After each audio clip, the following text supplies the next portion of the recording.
لیژنەی باڵای ئۆپراسیۆنەکانی پارێزگای سلێمانی بۆ بەرەنگاربوونەوەی پەتای کۆرۆنا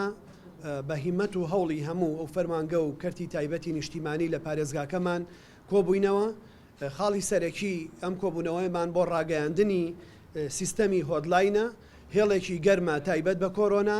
کە لەسەر ژمارە 122 هەموو هاوڵاتیەک لە شوێنەکەی خۆیەوە لە ماڵەکەی خۆیەوە ئەتوانێت لە ئایندێکی زۆر نزیکە و ڕۆژانی داهاتوو پەیوەندی بکە. سیستەمەکە تەواو کراوە بە هیمەتی سەرۆکایەتی زانکۆی سلێمانی و بە تایبەتی کۆلێژی پزیشکی قایمقامەتی سلێمانی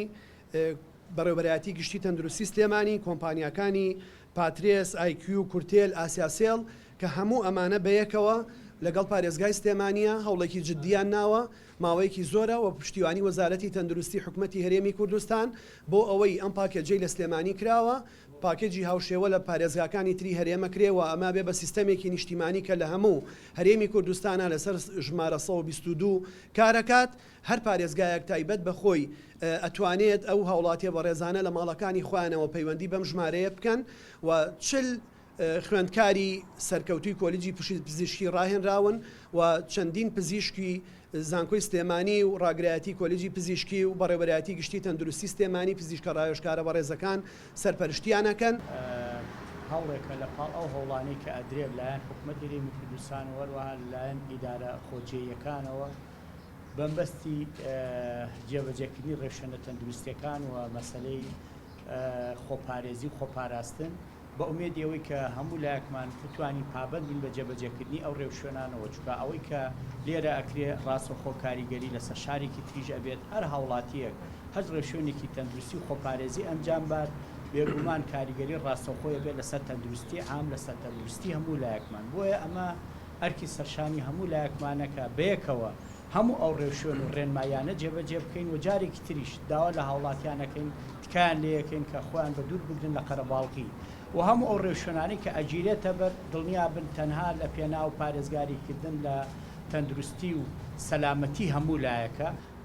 بۆ هاوڵاتیان بۆ ئێمە یەکێک لە سوودەکانی ئەوەیە لە ناو سیستەمەکە ڕێنمایی درێ بە هاوڵاتیان یەکێکە لە سوودەکانی ئەوەیە هاوڵاتیان ئاراستە ئەکرێ بۆ شوێنی پێویست یا شوێنێکە پێویستیان بە خزمەت گوزاری بێ. خاڵی سێمیان ئەوەیە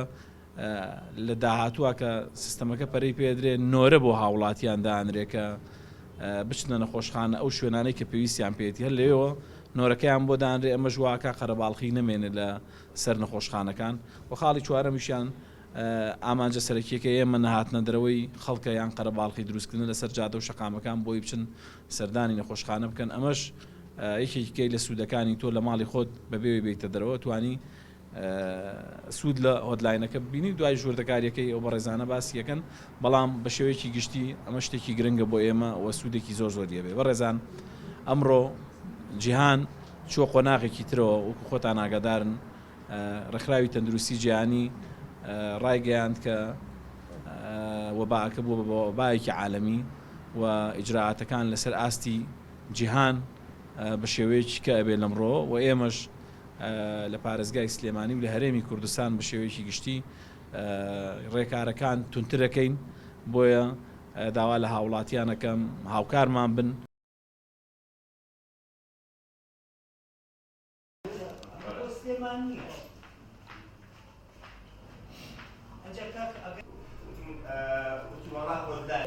چەندێک لەگەڵ وەزارەت دوای ساعت 12:30 شەو معنیێدان چی بکەین بۆ بە هەولێر دۆچی بێت فەسەڵ دەکەم دانێت کاکتۆر کە کاکتۆر ئاگادار وەزارەت تایمانی باڕستەیەکە بۆ هەرێمی کوردستان پرۆژەی تێگەیشت لە تێگەیشت بەتەواوی پاڵپشتی کاکە نابێت و لەسەر شتووە چۆنە بێت لە 122 مان هەیە و ئێوە